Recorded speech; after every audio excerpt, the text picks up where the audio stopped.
Hi, I'm Claire Mitchell, QC.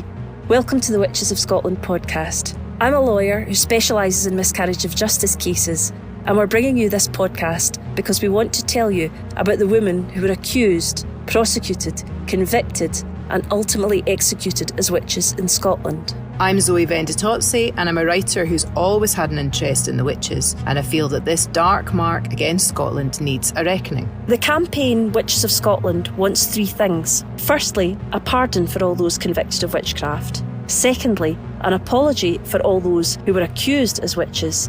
And finally, a national monument in recognition of all those who are affected by this terrible miscarriage of justice. Over the forthcoming weeks, we'll be talking to a whole host of experts about the history and the modern day connections to the Witches of Scotland. Hello, and welcome to the Witches of Scotland podcast. It's lovely to have you here. We have a very interesting guest today who has got a wealth of information about the folklore of Scotland and about some interesting views on modern takes on witches and witchcraft. So I'm really looking forward to that chat later on. But before we get to that, Claire, I was just wondering, just off the top of my head, has there been any news this week that you'd like to talk about? Also, just off the top of my head, and right back at you, I think we should talk about the fact that the Scottish Parliament considered our petition this week, Zoe. Now, that is big news. That's capital letters news. That is big news, exclusive scoop. This week, the Petitions Department considered our petition, and I'm absolutely delighted to say that they didn't simply refuse it, as they did a lot of other petitions that I saw. I was quite anxious about it when ours came up. But in fact, every single politician on the committee said that they thought something should be done. They didn't say it in terms like that, but they all indicated that they thought what had happened had been terrible and that they were interested in finding out more about it. So what has happened now is that they've asked us to respond to a request for information from them. So Zoe, you and I will sit down and work out our response to them. And they've also asked the Scottish Government for a response as well. And what they're asking for in particular is there are three different ways really we could try going about getting a pardon. The first, as they think it is sending it to the Scottish Criminal Cases Review Commission. That's a body in Scotland that's an independent body which is set up to consider miscarriages of justice and sending cases back to court. Now, this isn't something that we can use in this case, although the committee were considering it and seeing whether or not we could pick a test case and use that to the commission, send the commission a case of a woman, they would consider it, send it to court, and it would be effectively, if the court quashed that conviction, it would be a symbolic quashing of the convictions of women in Scotland. The difficulty with that is that the SCCRC can only take an application from somebody having a quotes unquote legitimate interest. Now, I actually went to court about that question of who has a legitimate interest in my job. I did that in respect of another case. And what the court said is that the way that they would interpret that is very, very restrictively. And really, they would only look at the family members of the person who had been convicted or the person themselves. They wouldn't look at people more broadly saying they had a legitimate interest in having a conviction. I remember us talking about that right back at the beginning of the podcast and about different ways in which we could look at getting pardons and apologies. I remember you saying that back then, that because we are not family, that, and it was so long ago, it's not even like it was a grandparent that you'd be looking at. We'd be looking at so many generations back that wasn't possible. So where does that leave us then? So where that leaves us is legislation, and we have a great example of legislation already in place where the people convicted of homosexual offences, as they were at the time many years ago, were granted a pardon. It was a collective pardon, it was a posthumous pardon, i.e. it worked for everybody who was convicted of those offences and also those that were dead. And therefore, the legislative route is really what we want to go down. The other route that the committee considered was a pardon from the Queen, and we're not asking for the prerogative of mercy from the Queen. We are talking about the Scottish state having done this, having prosecuted, and that is who should be apologising. So we are wanting a legislative change, and we are going to write to the Scottish Parliament and write to the committee explaining to them why we want that. And we've got another current great example at the moment, Zoe, that they're also considering giving pardon to people who are convicted of offences in respect of the miners' strike. So we've got a good current example that Parliament are going to consider, hopefully, in respect of people that were convicted of those offences, and that will allow us to provide some good examples to the committee to show them how this can be done. That's great. And we've said from the beginning, we think that basically it's a no-brainer. It's not something that would cost any money, particularly. It's not something that would be a great deal of sort of rigorous philosophical thought about it. It's really pretty straightforward. Yeah. So hopefully the people that go on to consider this next point will see it in that way, and we'll be able to move forward with it positively. That's great. Thanks very much, Claire. I think that's enough news. That's quite big news. So maybe what we could do here is we could talk as we do every week, which really is so vitally important to what we do with the podcast, about a group of people that were accused and killed as witches. So this week, Claire, you've looked at one particular place, haven't you? Yes, what I did was, and always we give out a shout to the Survey of Scottish Witchcraft that we look at, and I was looking at the interactive map the University of Edinburgh have done. And I just saw that in the very northeast of Scotland, there was just a little village. But in that little village, over a period of time, there had been 4 different witchcraft accusations. And unfortunately, very little is known about 3 of them. In fact, all 4 of them, there's just a little more information on the last person. But they're equally as important, even though we don't know their stories. So I thought I would just tell you the names of these women who were convicted at different times. So the first woman I want to tell you about is a woman called Marion McBeath. She is from a small area called Canisbay. I hope I'm pronouncing that properly. Anyone from the northeast, please do get in contact. And Marion McBeath was accused of being a witch in 1652. All we know about her was that she was tried in July 1652. And we have no other information on her at all, other than her parish was Caithness. And sadly, the same of Janet Grote. We only know that in 1655 she was accused of being a witch. We know that her parish was Canisbay. We don't know anything more than that. The third woman, Margaret Watson, we know that in 1659 there was an investigation carried out on her in relation to being a witch. And we know that the culmination of that appears to have been a trial on the 9th of July, 1659, but we don't know any more. And lastly, Agnes Armstrong. We have just a little bit more on Agnes. She was originally from Dumfries, but somehow ended up in Canisbay. One of the reasons that there's a little more information about her, Zoe, is that it says in Dumfries she was registered on a fugitive roll. Not heard of that before. No, a fugitive roll. I have never heard of that. And as soon as I saw it, I was like, is that like they keep a list of people that have run away? Yeah, I wonder if she left Dumfries after accusations and then hit the road and went as far north as she possibly could, and that's where she ended up. Yeah, the trouble is that around this time, women by themselves wouldn't move around so much. So if a new woman came to town and just turned up in a place, there'd be questions as to why they'd arrived, and no doubt chat would start after that time about why they'd arrived, what their backstory was. I mean, gossip was the only form of entertainment at that time. Yeah. And, you can imagine how rife it would be if a woman turned up in town alone. So sadly for poor Agnes Armstrong, when she left Dumfries and turned up in Canisbay, she was accused of witchcraft, and she was investigated and had a trial on the 24th of September 1679, and sadly we know nothing more about it other than that. So these 4 women were accused of witchcraft. They were probably tortured, perhaps by not allowing them to sleep. They were probably asked questions and they were put under pressure to confess. We don't know whether they did or not, and we don't know the outcome. But what we do know about them is that they were women and not witches.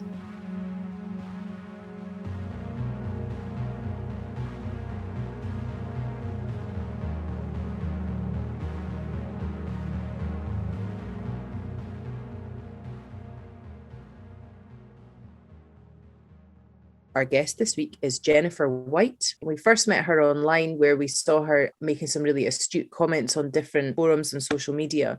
She is a Scottish woman living in Japan with a lifelong interest in history and folklore.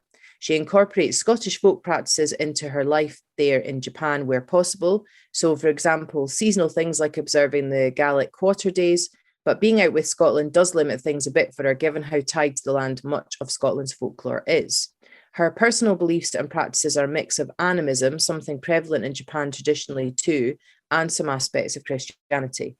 Jennifer feels strongly that educating ourselves on the facts is a very important part of remembering and seeking justice for all those falsely accused during the Scottish witch trials. It can also help us to avoid unwittingly appropriating from marginalised cultures that aren't open to us in terms of modern spirituality and practice. Jennifer's also recently developed a new website, which is the Adder's Den, which we'll put links up to. She's also using that on Facebook too, and it's a really invaluable resource for lots of different things. It's sort of endlessly interesting, actually. So she's fantastic, Jennifer. So without any further ado, let's welcome Jennifer Wight to the show.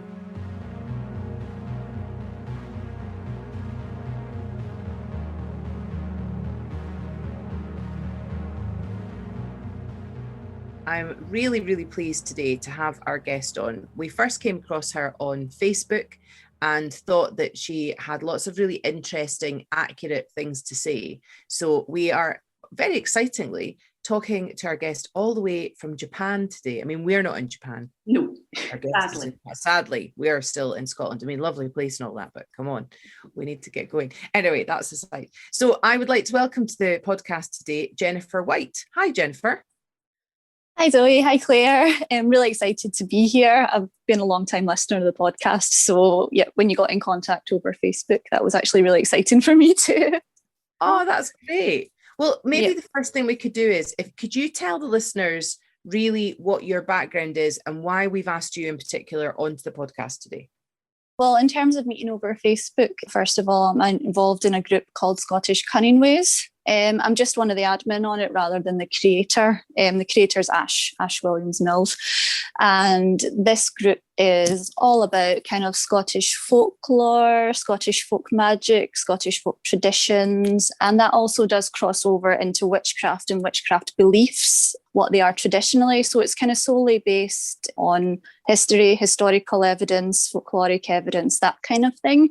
So it's a bit different from, say, your general kind of witchy kind of groups, if you know what I mean. So in terms of that, and also just personally, I'm from Paisley in Scotland, and we have quite a famous witch trial, sadly, 1697 Barragan witches, and we have a couple of memorials to them. So growing up in Paisley, you're kind of aware of the witch trials. You might not know all the details, though. I think there's still a lot of misconceptions and things like that floating around, but you are kind of aware that they happened, at least. So that definitely is something that's led to my interest in it as well. Is it something then definitely sort of folklore and so on that you've had an interest in from childhood, or did anything in particular happen to sort of turn you on to this? I think it's something I've always really had an interest in, particularly the more kind of ghost story or horror, darker folklore, I suppose.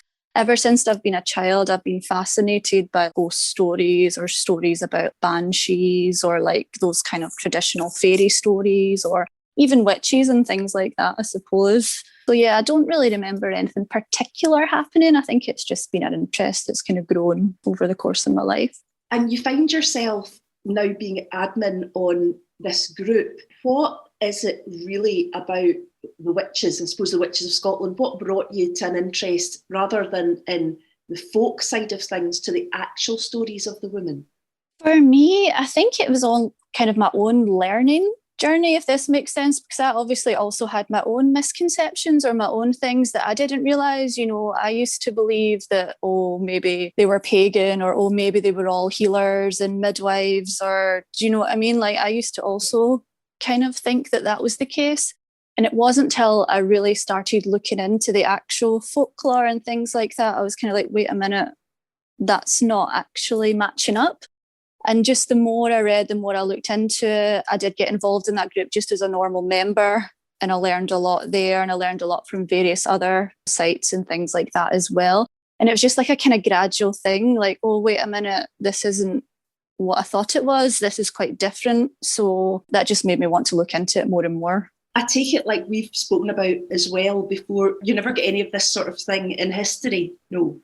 No, absolutely not. I've always loved history. I took history in school, I think up to higher, and it's usually like World War One and Russia and things like that. Not that that's not important, but in terms of like Scottish history and things like that, the witch trials was definitely not something that came up.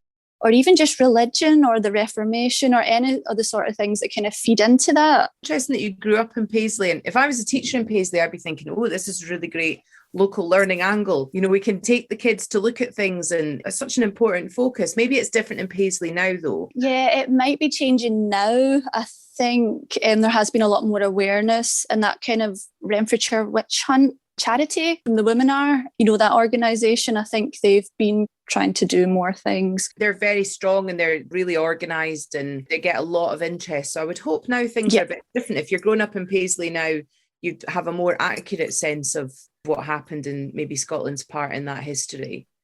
Yeah, I'd really hope so. I mean, for me, it was just, you know, you've got the horseshoe kind of plaque in at Maxwellton Cross and the kind of crossroads, and you just see like, oh, what's that thing in the road? And then people just kind of drive over it and it kind of bumps with the car and you're like, oh, what's that? Oh, that's just for the witches. What? Like, you don't really, like, it doesn't really, you know, always get explained. That's really bonkers. Yeah, when you were saying, Zoe, you would take the children to watch it. I was like, in the middle of it. Yeah. Not necessarily. All the naughty ones. All the naughty ones. You go right over to Memorial. And the rest of us will go to Costa. That probably gives you quite a good insight into my teaching style. No, disclaimer. Not really. We don't do trips anymore anyway. It's just like hypothetical. Yes, I mean, it is actually quite a dangerous place that is cited for people to go. I mean, you kind of take your life in your hands trying to go and see it or take a photograph of it. It's not the best. Yeah, it's really difficult. There is actually another memorial nearby on where the actual Gallow Green was, so where they were actually executed. I think the plaque is where the remains were put at the crossroads after that. So in terms of the green bit, you can actually go, you can see that, it's safe, you know, you can take a picture of that. Is that the one that looks like a well at the back of some garden? It's like stones, it's like all the way around. Yeah, we've seen that before. In fact, one of our listeners who sends us quite a lot of photographs of things, I think, sent us pictures of that. We'll maybe use those pictures. We'll ask her if we can use those pictures and put those up to show people what the one which is taken in danger of your life is, and the other one that you can go and visit. All right. You've also been working in like folklore and studying in folklore. How big a crossover is there between what people believe in folklore stories and what people believe, like not necessarily true, about witches? Is there a big crossover? Is it all the same thing? I would say not all the same thing. In terms of, maybe if we break it down a bit and just first of all talking maybe about the word witch, because I think that word has changed so much over the course of the centuries. So nowadays, you know, it's a kind of reclaimed word, we call it. It can be quite a positive word, quite a big kind of umbrella term that covers maybe almost any kind of magical type practicing, or sometimes even kind of modern paganism as well. Like some people have that kind of image, like witch is a pagan or that kind of thing as well. Whereas in the past, traditionally through traditional folklore and things like that, that was not the case. The word witch, particularly in Scotland, but in most places as well, it had quite a narrow, specific definition. At first, it was almost like an evil spirit type thing, but later on, it was a person and they did practice some kind of magic, but it was always kind of harmful magic that would harm people in the community. So it's a person that's kind of not working together for the community, because community was a lot more important. You know, in the past, life was a lot harder. You depended on other people to have to survive. So community was very, very, very important. And so anyone who wasn't kind of doing their bit, anyone that was selfish or that kind of thing, you know, that's going to raise suspicion anyway. So then a kind of magical practitioner who was very selfish or doing bad things to kind of harm their community, And then, of course, comes in the devil stuff and thinking that maybe they're working with the devil and things like that as well comes into it too. So it definitely wasn't like any kind of magical practitioner, healers, folk magic practitioners, anyone like that. They would not have been called a witch by their community, and they certainly wouldn't have thought of themselves as a witch.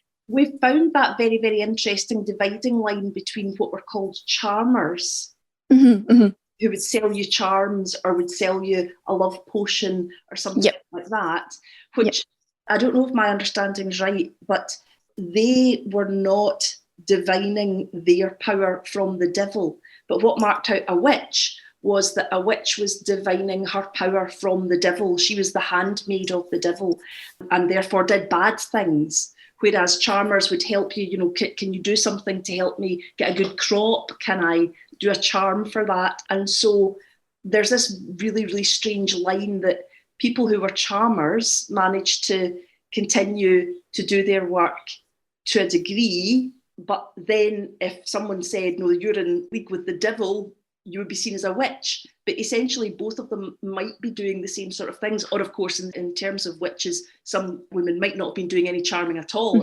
Is that what we're talking about here, the difference between charmers and witches? Yes. So basically, just to kind of come back to community and community being important.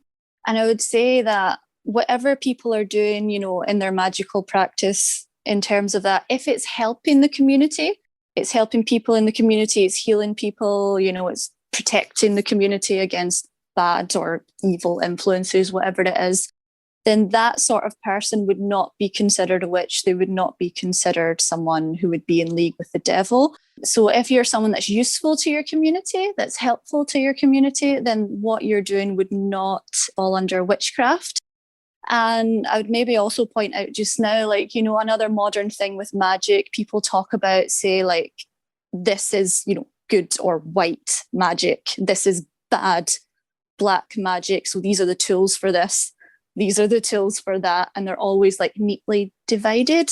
Yeah. That's also maybe not the best way of thinking about the past either necessarily. It's more about the reasons for doing things, I would say. If someone is doing something to serve their community, to be of use to their community, there might be various ways that they do it.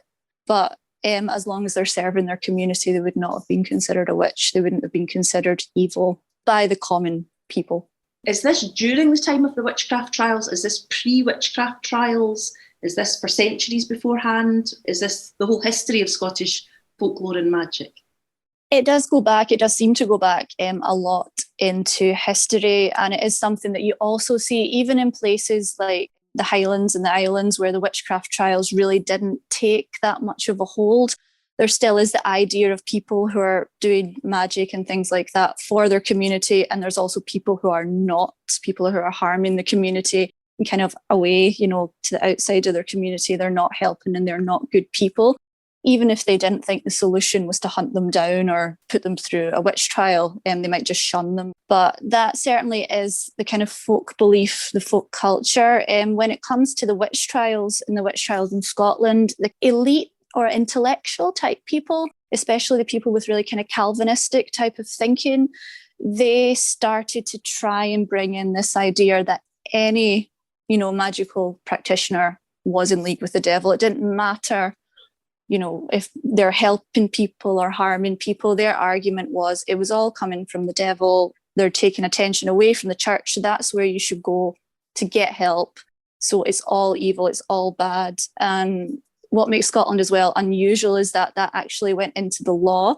So both people could be punished, capital punishment. They could be executed regardless of whether they were doing harmful stuff or they were doing kind of healing stuff and that. So even although the kind of folk practitioners make up only a small percentage, we still do have records of them in the Scottish records because it was considered on the same level as a crime. The thing about it was, though, that this belief didn't really filter down into the common population. So you had these intellectuals and the king and everyone else trying to push this idea, and of course the Kirk as well and the ministers and that sort of thing. But for ordinary everyday people, you just didn't see the number or the level of accusations that you would expect if they had really bought into this belief that it was all evil.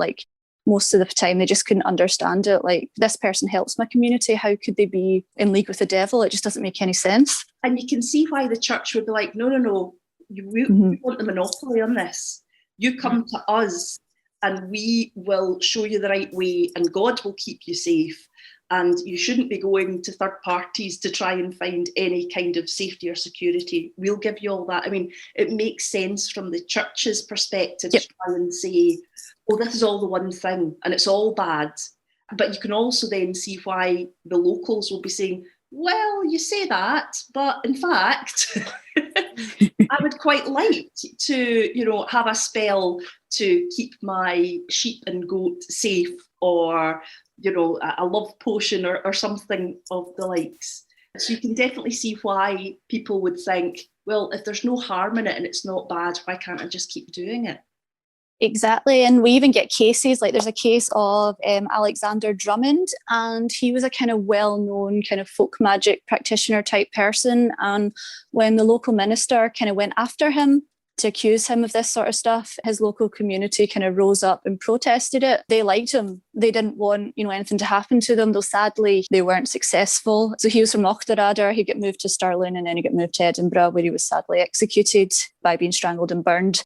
But his community, even after he died, apparently they were still trying to petition the king, saying, no, he was a good Christian, he appealed, he did everything by the legal Christian means. So, we can't understand why. I saw that, because that was right back then. They tried to get that man a historical pardon, historical in the sense that, and after his death, they tried to get him a pardon. I hope we're more successful this time round, eh? Yes. Now, hopefully the church and things like that may be slightly less powerful than what they were in those days. But yeah, I mean, it's just there are other probably examples of that as well. But that's the one that kind of comes to mind, of a man that was quite well known, for his healing and other sorts of charms and things like that. And sadly getting accused by someone who wasn't really maybe part of the wider community, or of someone who the wider community didn't have a problem with, it seems. Do you think that in Scotland we have lost some of our folk history because of the witchcraft trials? Because people would have been scared to practice? Because I suppose from the history that you've told us, any form of involvement in these sorts of things is going to be slightly putting you in a danger zone that if you didn't practice them, you wouldn't need to be. That's true somewhat, but I think at the same time, because in terms of the overall accusations, the ones involving these folk practice were such a kind of small percentage that even if you didn't, do any sort of magic, you could still, especially if you're a woman, be, at risk of being accused. Because usually, a lot of the accused, especially you can even see it in the Paisley cases, like Agnes Naismith, she was known as a kind of grumpy old widow that kind of went about and she would say stuff to people if she wasn't happy with them. And apparently some bad stuff happened to some people, that she'd said stuff to. And then eventually, after she'd spoken to Christian Shaw one day, and a few days later, stuff started happening with Christian Shaw. And I think that's probably a more typical case than a folk healer or a folk practitioner type case. So it's not like there was no danger at all. There definitely was maybe some level of danger. And especially if you're Catholic as well, Catholicism tended to maybe allow for a bit more of that sort of almost ritualistic, I don't know if that's the right word, but, those kind of practices that it's not just the kind of plain pray to God, or go to the church. There's stuff that you can actually do. Symbolic stuff and statues and those things. Yeah. People would argue, I suppose, there's not an enormous amount of difference between the Catholic's idol and a puppet. Very similar sort of things. I'm reading a book at the moment that's set then, and the character's mother is a Catholic, but she's hiding it. And the father was not a Catholic, but he's been given a little statue of Saint Bridget, I think it is. Oh. And he hides it, but it's the way it's described is, I'm sure this is deliberate, it's described as being like a small doll, which I don't think would be that different. I wonder whether this is foreshadowing that he's going to get accused of having a puppet. I don't know what's going to happen. But I think there's definitely a similarity there, the sort of I think ritual probably is the right word. It might not, I don't know if it's the right academically, but to me it would be, the idea that there's a routine for doing things, and it seems on the surface, and I'm sure I would, Catholic historians would say absolutely wasn't, but on the surface to a lay person, there seems to be a similarity there between the rituals and there's a particular way of doing things. There's not a huge chat about this when people talk about it in an informal, Facebooky, Twittery sort of way. There's not a huge understanding, I think, of the fact that it was used often to attack Catholics or people that were suspected of being Catholic or sympathisers. Yeah, I think that's something that doesn't really come up very much. I think people are either, they would all maybe pagan, or they would all like maybe Protestant Christian, the same as every, like a kind of two ways. They don't really seem to maybe remember that there were actually still Catholics around, and especially at that time, especially early on in the trials when the Reformation had happened, and that not everyone just happily converted to the new way of being Christian. Some people would have held on to Catholicism, but as far as the authorities were concerned, even if Catholics didn't see what they were doing as kind of ritualistic or whatever else, the authorities would have wanted to stamp it out as well. So it has often also been said by academics and things like that it was kind of an attack on Catholics as well, the kind of witch trial period. It's a sensible, not very nice, but it's a sort of a logical way of routing out anybody that's standing against you. It's a really easy way to shut people down is, you can't do this because we will kill you. I think it's fairly effective, I'd imagine, to get people to shut up about stuff you want to shut up about. Yeah, definitely. Yeah, it worked. It was brutal and it shut down a lot of conversation. But throughout this period, then folk medicine and healing and charming, it subsisted quietly under the radar in a sense through this period of time, because presumably the community still saw benefit in it. And it continues on to this day. Would you consider yourself a modern day, would you call yourself charmer or something? Are you yourself identify in that way? Personally, I don't know if I'd call myself a charmer. I've had a very large interest in folk practices, folk magic and things like that. At first, a few years ago, when I started looking into it in more detail, that was almost like purely academic, if that makes sense. I was looking into it and I was learning about it. Then in more recent years, I might have started adopting certain things, certain seasonal things, or like that sort of thing into what I do. But I wouldn't necessarily call myself a charmer because I'm not really someone that goes out and advertises my services to to do things like that. Not that there's anything wrong with that. There are people nowadays that do that sort of thing. But for me personally, it's more of quite a personal thing. What I do, it's something I do in my personal life, for maybe myself, for my home, or for my family or something like that. And it's funny how some of these practices have bled into sort of just standard life of young people. I've got a teenager, my daughter's 16. She would in no way describe herself as being a witch or as being a pagan, I don't think either. However, she has got a whole bunch of crystals. She does burn sage. She manifests. We have these kind of idle conversations and I go, if I can find, like yesterday, I said, I'm looking for a jumpsuit. I'm really hoping I can find a jumpsuit. She went, you will find a jumpsuit. I'm manifesting it. And I think it's really interesting that that's kind of bled through TikTok and Instagram into this whole thing. And I think that it has caused, which is no harm to it. I think it's really benign. And I think actually it can be a really lovely power for good, and anything that makes young people and people generally feel more settled and happier and more positive. I'm absolutely all for that. But I do wonder if that has caused quite a lot of myths that obscure historical fact. And jokes aside, I do think it's incredibly important that we understand what actually happened, as opposed to a kind of maybe a slightly rose-tinted gloss on some aspects of it. So if there were any particular things that you would like to just clarify at this stage, could you tell us what they might be? Yes, absolutely. I do agree with a lot of what you've said there. I think especially now that there seems to be kind of waves where the more kind of modern witchcraft or paganism gets really popular amongst young people. And that's great. But as you say, sometimes there is quite a lot of confusion about the actual history and even the actual practices. Like people get confused about where things come from. Maybe they don't know the history. So like, oh yeah, that's Celtic. Then you look into it and you're like, well, actually that's Native American, so like it's not. Yeah. So in terms of both history and in both practices, I do think it's actually very important to try to get the kind of education out there. So, yep, in terms of the witch trials, it would be very important to be clear, I think, that nobody in Scotland at that time who was being persecuted because they were a pagan. There was no pagan European witch cult thing going on. There's absolutely no evidence for that whatsoever, unfortunately.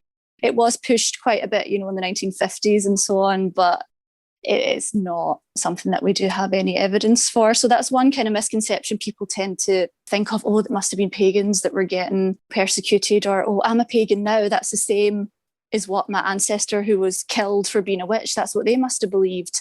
Unfortunately, that's not the case. And I would like to say as well, when we're having conversations about these things, it is about the history. So like if someone says to you what you've said, oh, that's not quite right, or historically that was different, it's not meant as a personal attack. It's not meant as an attack on your beliefs or what you believe now, or what you can call yourself or anything like that. It's just, trying to clarify the history and understand what actually happened to these people, especially because they did suffer, they did die. So I think it is important to figure out what happened, what did they believe. And for me, that's quite a big part of seeking justice, as well as trying to get a clearer picture, for what actually happened, and making education on that available to the public.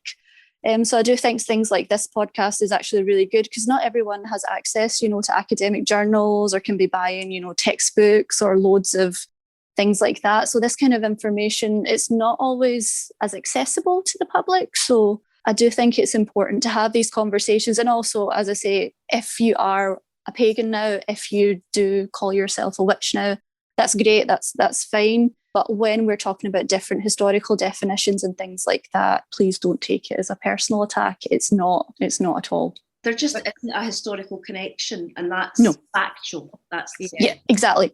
There's a fine line between being really interested in this period of time and being respectful and wanting to see justice happen, and to recognise it's something that genuinely happened and that we need to think about and talk about. I think there's a difference between that and the sort of, witchifying of the experience, and the sort of, if you kind of push that little sort of pointed hat tourist trail, then I think in some ways it sort of diminishes actually this extreme severity and the miscarriage of justice that occurred.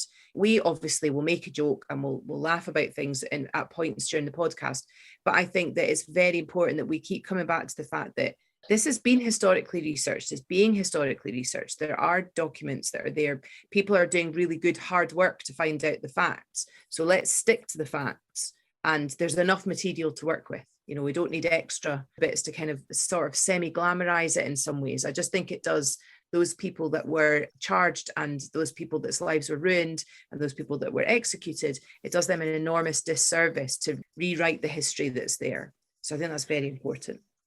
Yeah, 100%. Completely agree. Completely feel the same. It is something I feel quite passionate about as well, because it can be quite frustrating online when you see like just all this stuff, and then you just try and say something politely, and depending on maybe the type of group it is or the type of situation it is, you might get listened to, or you might get jumped on by a lot of people that are not happy because it contradicts maybe what they've learned or something that's to do with their personal beliefs. And I know it's maybe not easy, if you've got whatever your spirituality is, and that's unfortunately involved some kind of misinformation, and then suddenly you're confronted with, oh, maybe that's not actually right. It's not always an easy thing to take on board. But as I say, if people would maybe, when that happens, just take a minute to kind of just read it and just, take it in. It doesn't alter what people can do now and what people can believe now and what their structure is. Absolutely, like religious freedom and spiritual freedom is enormously important, whether you want to have that, you don't want to have that, but it doesn't change the past. Like the past happened the way the past happened. Yep, that's exactly what it is. I do think people do tend to, this is my identity, and they kind of maybe internalize everything and everything to do with it. So then if you do point out something's not quite right historically or whatever, they do sometimes get a bit upset about it, or they don't really want to learn about it. But, as you say, it's important. It's part of bringing justice. It's part of remembering people properly, because if it's not the actual facts, then you're not really remembering them, I don't think, because you're just making something up, basically. Yeah, it's fiction. otherwise, which is fine, but it's not just for something else, maybe not for. I think you've hit the nail on the head, Jennifer, that what it is that it's because it's so completely involved with people's identity, that it's so central to them, that it's not just a wee passing fact that might not bother them. It's a direct challenge. But what I think is very interesting about it is the fact that we as humans do like to tether ourselves in the past. We do like to have a reach backwards, whether or not it's our ancestors, if you're lucky enough to have records for ancestors. Sadly, I don't. Or people want to find a point in history and attach themselves to it. And I think it's quite a natural human aspect. It's just that, unfortunately, attaching yourself to the women and men that were killed as witches with a modern identity that doesn't have anything to do with them is not accurate. Yeah, definitely. I think it's definitely the case. It is unfortunately just not accurate. Though I do understand why, as well. As you say, it's a very human thing, I think, to try and reach back into the past, and especially in terms of religion, if you're not into Christianity or whatever and you're looking for an alternative, then because Christianity has been in Scotland for such a long time, we unfortunately don't have, like this continuing line of practice from pre-Christian times.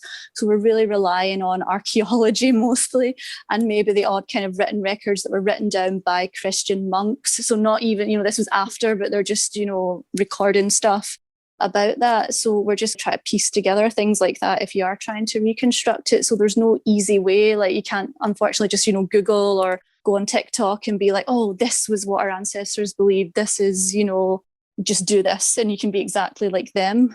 I was actually thinking about how history will now be, because we deal with history at the moment like, here are some artifacts, here are some old books, here's some scratchy writing, here is an object.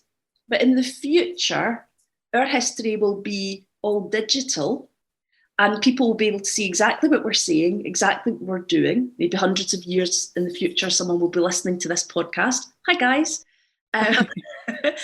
Looking at the history that they'll have, they will be lost because we have too much information of all different types, of all people saying different things. And I started thinking, it's great, history will be really, really clear and straightforward in the future. And then I was thinking, no, it won't. It's already an avalanche of misinformation. What will it be like in the future? Just some thoughts in my head that pass by every day. We like to see the traffic, the mental traffic. Sometimes there's like road jams. So it's just to be expected in a metropolitan area, Claire. That's what's happening. But we don't have too much long left now. And I want to ask one thing, Jennifer, which is we've mentioned already, you're based in Japan. I'm curious, Japan obviously has a completely different spiritual background to what we have here. Is there still a witch concept, or are witches a thing in Japan, in Japanese culture? I would say yes. I can't talk in too much detail about it, but yep, there is that kind of concept as far as I can see. There's a lot of folk traditions, a lot of things you can do for healing, protecting yourself, things like that. And there's the concept as well. Obviously, it's still a very collectivist society, even now. So community is very important. So the concept of a witch would very much be someone who hurts people, someone who's at the edge, or maybe somewhere out with the community. Sometimes an older woman, which we see also in Scotland as well, who's maybe hurting people or doing terrible things to kids, or like not a nice thing. So it's not like an umbrella term anyway, I wouldn't say. I'm not aware of any sort of trials or anything like that particularly, at least not on mainland Japan. But there definitely is a concept of magic and what that does for community, if it's helpful, if it's harmful, different kinds of magical practice and things like that. Is it fashionable to be into witches in the same way as it is in Britain, say, in America? What I've maybe seen, again, I'm not the authority on this, but what I've seen probably more recently is almost like a kind of leaking in of Western ideas of witchcraft nowadays. So things like horoscopes or like the Western type image of a witch and things like that is sometimes kind of started to become a little bit more fashionable in Japan, reading cards or like, those kind of things. I'm not entirely sure how popular it is within youth culture. But now, like, I'm actually an English teacher. I'm going to teach in English schools, and we do like Halloween lessons and stuff like that. The kind of image of a witch is like they can recognize like that westernized, stereotype with the pointy hat. Yeah. The young kid. Though for them, it's kind of gone slightly further into I think it's probably a combination with anime, in that the witch is like a kind of cute young girl. So sometimes when you do the Halloween stuff and it's meant to be like an ugly old witch, they can't understand why we're doing that. They're like, they think a witch is like cute or pretty or that kind of thing. It's that kind of image that they have now. It's funny, I would say. A clash of different types of cultures make different ideas, because as we know, our idea of a witch only came from cartoonists in the 18th, 19th century making fun of their political opponents. Just the most visually pleasing parts of the bits that we had about witches, the cartoonists drew. Because when you think of a witch in Scotland, you do always think of an old woman. You never think of a young woman, even though we know that the people that were killed were young and old. But our visual identity of a generic witch, pointy hat, just in Scotland, you wouldn't think of that as a young person, would you? Yeah, definitely not. In the stereotypes that we have, it's usually a kind of older woman, or sometimes with like kind of weird green skin, or like kind of, like stuff like that, which obviously is not connected to reality at all. But that is the kind of strange kind of Halloween witch type image that we do have sometimes.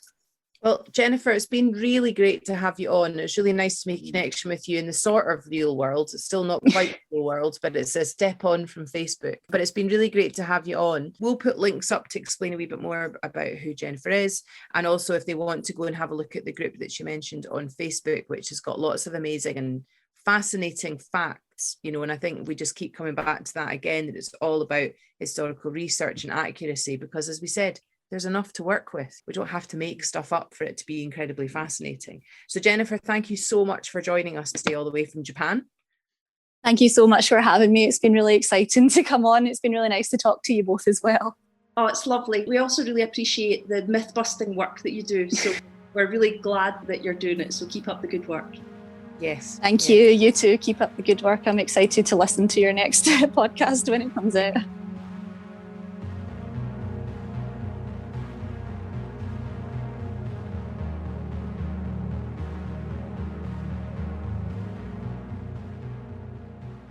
Thanks so much for listening to today's show. I'm sure you will have found it as interesting as we did. Please do keep up the pressure on your MSPs and anybody you think would be useful for making the petition a success. And of course, as ever, do reach out to us, as the Americans say, on our socials, as young people say, such as, Claire, what is it? Damn, I've forgotten the news. What's the news? I TikToked. Oh, yes. Claire, because I mention this every week with horror. And Claire, you have made that nightmare come true. So you've started TikToking now, haven't you? I have talked, I have ticked, I have TikToked. Up in Orkney, I've made a TikTok about the memorial up there. So yeah, it's about 600 views. So thumbs up. TikTok. Fantastic. Very good. So we're now on and active, we can say, on Facebook, Twitter, TikTok, yes, and YouTube and Instagram. And Instagram, yeah, because I don't use Instagram, so I always forget about that one. So I think that's the 5 big ones. It's the Famous 5. So, as ever, do get in touch with us. It tends to be a good place to chat to us is on Twitter. Our Facebook is just a page, but you can message us on there, so we can talk to you on there, but not on our sort of like actual front-facing Facebook side of things. But please do get in touch. We are always happy to hear from people. Well, most people. Bye. Bye.